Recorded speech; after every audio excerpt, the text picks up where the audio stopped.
Comment j'ai connu le véritable islam? C'était aux années 99, début 99, avec mes cousins, comme tout jeune vingtenaire, si on peut dire, de jeune de 20 ans. On s'amuse, on va dans les études, un bonjour, oh, viens, on va dans une mosquée. J'ai vu des choses que je n'ai jamais vues ailleurs. C'est diversité de personnes, de, si je peux me permettre de dire, de couleur de peau, d'origine, mais une unité. Une seule communauté, les gens, on retrouve ça dans les autres mosquées. Mais qu'est-ce qui m'a marqué? Pourquoi je me suis accroché? Pourquoi j'en suis arrivé à là? Il y a une personne, qu'est-ce qu'il est humble. Il était à la cuisine, il nous accueillait tout le temps, les bras ouverts. J'ai oublié son prénom, mais tout le temps, il nous accueillait tout le temps. Il ne parlait pas français, mais cet accueil, cet amour qu'il avait pour des jeunes qui parlaient français, on arrive peut-être arrogant, il ne parle pas français, mais il avait ce quelque chose. Et quand il faisait la danse aussi, il y avait une douceur dans sa voix, dans sa manière d'être. C'est ce que je dis, souvent on n'a pas besoin de 1000 arguments. C'est le comportement. Tout à l'heure, j'ai donné l'exemple du Saint-Prophète sallallahu alayhi wa sallam avec cette vieille dame. C'est le comportement qui fait que une personne accepte la Jamaat, accepte l'islam, et ton comportement qui fera que cette personne-là rejette l'islam. Les arguments, tu peux sortir tous les hadiths, versets 5 Coran, mais c'est ton comportement. Et le comportement des membres de cette Jamaat, il n'était pas le seul. Le comportement de Uncle Fahim, si je peux me permettre de le citer, ça jouait beaucoup. Ça jouait beaucoup. Lui, je m'en souvenais de son prénom, c'est normal. Mais l'autre personne, j'ai oublié. Mais qu'est-ce qu'il est humble, il était doux. Et quand tu le voyais, tu le vois, tu as tout. Tu peux dire, bon, peut-être c'est du cinéma. Mais un week-end, 2 week-ends, tout le temps, la personne, elle est là. Et quand tu venais, ceux qui faisaient à manger à la cuisine, avec tant d'amour, ils nous préparaient les choses, servaient. J'ai fait des mosquées, tu ne vois ça nulle part d'autre. Tu ne vois ça nulle part d'autre.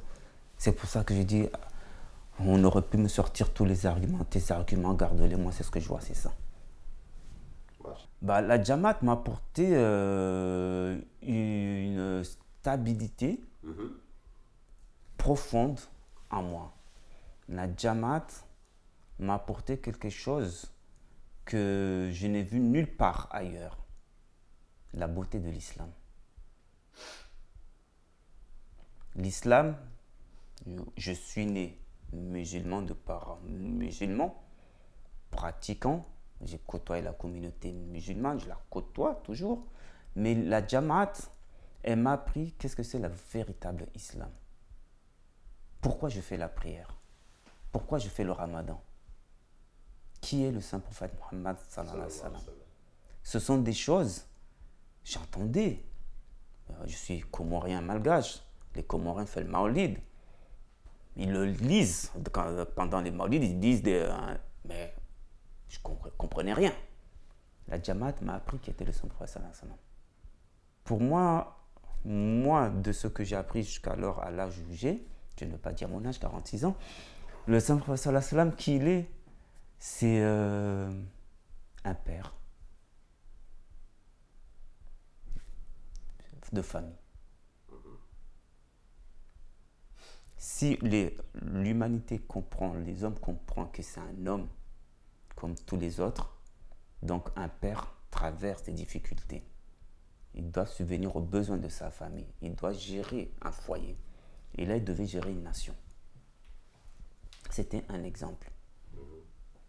Tout ce qu'il faisait, il faisait les choses avant de la faire pratiquer aux autres. Et ça, à la lecture de ce que je dis, des biographies du Saint-Prophète sallallahu alayhi wa sallam, Si aujourd'hui des Occidentaux non musulmans, mais même certains peut-être se sont opposés à lui, mais même de son vivant, les Kourachites qui ont dit, si il y a une chose qu'on ne peut pas lui reprocher, qu'on peut tout dire que si c'est un faux prophète, ils peuvent tout dire, mais c'était son honnêteté, sa loyauté. Il disait ce qu'il faisait. Il faisait ce qu'il disait. À chaque fois quand moi je parle, souvent c'est des anecdotes, qu'on parle avec des collègues ou des amis, quel aspect du Saint-Prophète sallallahu alayhi wa sallam a pu m'impacter dans ma vie ou qui m'a le plus marqué, c'est cet homme, cet époux. Souvent on dit oui, l'islam autorise la polygamie. Mais avant d'arriver à 4 femmes, déjà il faut supporter une femme. Et ça, quand on dit la biographie, l'histoire du Saint-Prophète sallallahu alayhi wa sallam, qu'est-ce qu'elle raconte Aïcha, qu'il était là à la cuisine. Il cousait ses vêtements. Il assistait dans le foyer.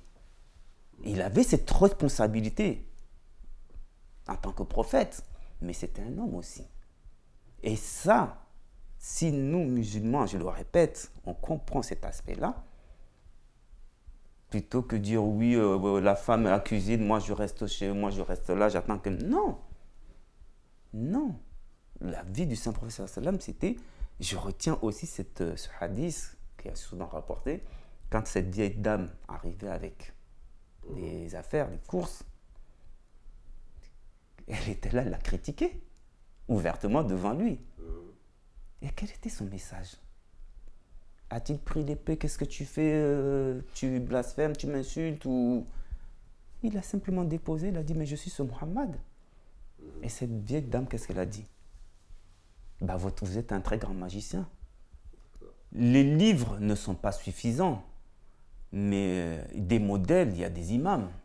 Et moi, la Jamaat, j'ai un modèle, l'imam, qui retransmet ses enseignements parfaits. Et c'est le modèle. En quoi c'est un modèle? Par les messages et par aussi ceux qui sont autour de lui, qui retransmettent aussi je suis ces khutbahs, les sermons du vendredi de l'imam, et des gens de cette jamaat-là aussi, reproduisent ces enseignements-là. De ce que je connais des membres de cette jamaat-là, c'est amour pour tous, haine pour personne. Ce n'est pas qu'un slogan. Ils la mettent en pratique. Et chose que je ne vois pas chez les autres jamaat. On peut sortir plein d'arguments, tout plein de versets, hadiths, le Saint-Prophète sallallahu alayhi wa sallam a dit ici, mais si ça ne reste que des paroles. Un de ces imams un jour a dit, beaucoup, que d'eau, mais rien à boire. Parlant de cette autre communauté. Quel impact? Moi, je suis un exemple parce qu'il m'est arrivé de faire des maraudes. Et quel impact elle a cette jamaat sur les autres communautés et l'humanité? Je parlais de l'exemple ici en France. On fait des maraudes. Effectivement, peut-être d'autres jamaat le font. Mais elle est là, ce sont des bénévoles de leur temps, sacrifice financier, sacrifice humain, hiver, été, printemps, peu importe. On va dans des maisons de retraite. Et c'est pour ça que je dis, des paroles, mais il faut des actes. Et les actes, elles sont là. Je regarde en Afrique, construction de puits. Je suis dans les réseaux, oui, vous les musulmans, vous faites que construire des mosquées qui n'apportent rien. Cette jamaat-là construit certes des mosquées, mais construit aussi des écoles. Cette jamaat-là aussi aide les nécessiteux. Des bus médicaux, c'est ce qu'on dit, qui vont assister, aider, offrir des opérations pour des personnes malvoyantes qui ont des problèmes de cataracte.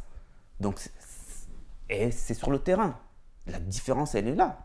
Et comment? C'est que des bénévoles. C'est pas avec du pétrodollar ou je ne sais pas, c'est que des bénévoles. Comment cette jamaat elle répond aux calomnies, aux persécutions qu'elle subit? C'est sur le terrain, avec toujours ce slogan « Amour pour tous, haine pour personne ». Effectivement, elle subit beaucoup de critiques, beaucoup d'attaques physiques, même meurtrières. mais c'est dans la prière. C'est la seule arme qu'elle a. C'est dans la prière. Demandez à Dieu de les aider. Demandez à Dieu de les aider. Elle avance. C'est la première Jamaat qui monte en flèche, alors que les autres soit stagnent ou perdent, sont en perte de vitesse. Dans l'éducation de mes enfants, l'enseignement de la Jamaat m'aide beaucoup, parce que moi je suis quelqu'un qui parle, qui discute. J'ai une fille qui a 16 ans, un garçon qui a 10 ans. Le garçon pour l'instant c'est pas trop dans son truc, mais ma fille, 17 ans pardon, elle a un certain âge, elle pose beaucoup de questions. Et des enseignements de la Jamaat, je lui retransmets 2 fois les discours de l'imam et je lui explique. Donc oui, ça aide beaucoup dans ma vie de couple, aussi avec mon épouse, parce que comme tout foyer, il y a des tensions, des frictions, ça arrive, c'est humain. Mais dans les paroles, dans les conseils de l'imam, des problèmes conjugaux, j'essaie de l'appliquer, je les écoute, j'essaie de me les appliquer, je partage avec mon épouse. Et les problèmes de parents à enfants, la même chose aussi, tous les programmes qui sont faits par cette Jamaat-là, j'essaie de l'appliquer dans ma vie, dans mon foyer. Donc oui, ça aide beaucoup. Les prières de l'imam m'ont aidé dans la vie personnelle. Je prends l'exemple de mon beau-père. J'en ai parlé, j'ai envoyé un courrier, j'ai demandé à l'imam de prier pour lui, parce qu'il avait des questions. Et je lui ai dit, voilà, j'ai mon beau-père qui pose des questions et j'aimerais prier pour lui. Et aujourd'hui, oui, je vois. Il se rapproche de plus en plus, il suit les événements de la Jamaat, les émissions. Donc, il apprécie beaucoup, il me pose des questions. Donc, il pourrait s'opposer, dire non, ça, c'est pas ça. Au contraire, c'est quelqu'un de très ouvert. Et je pense que par rapport aux prières, à la demande, cette requête que j'ai faite à l'imam, oui, cette prière-là, il l'a faite et je le vois. Et même dans mon quotidien tous les jours, comme on dit, voilà, nous sommes des humains, on va au travail, on ne sait pas, on demande des conseils, des prières par rapport à nos parents quand ils sont malades, quand on demande qu'ils prient, par rapport à mes courriers, mon père, ma mère, sont personnes âgées. Donc oui, je le vois qu'elles sont écoutées, mais pas qu'écoutées, mais exaucées aussi ces prières. L'imam, pour moi, c'est la guidance, c'est l'étoile aujourd'hui qui nous guide, qui nous enseigne les préceptes islamiques. Sinon, on voit les autres communautés. Peu récemment, je reste dans le cadre de la France. On leur a proposé de créer une seule communauté. Ils se sont divisés, ils ont créé 2 communautés.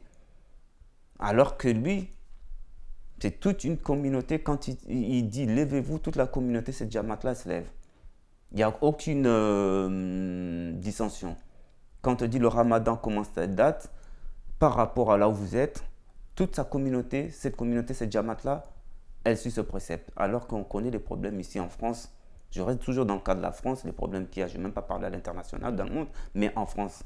Les problèmes qu'il y a en France, un tel a fait Ramadan là, un tel a fait ci, alors c'est la même communauté, si on peut se permettre de dire. Donc, voilà. Okay. Donc, quel conseil je donnerais aux personnes de suivre cette Jamaat et accepter cette Jamaat? La première des conseils qu'on m'a donné, c'est faire des prières. Seul Dieu guide. Faire des recherches, faire des prières. Se rapprocher de cette Jamaat et non pas écouter ce que les autres disent de cette Jamaat. Rester quelque temps auprès d'eux. Est-ce que leur enseignement, leur pratique est conforme à l'islam? Et beaucoup de prières. Je pourrais donner tous les exemples du monde, tous les arguments, mais parfois une personne n'a pas besoin d'arguments. Juste écouter son cœur.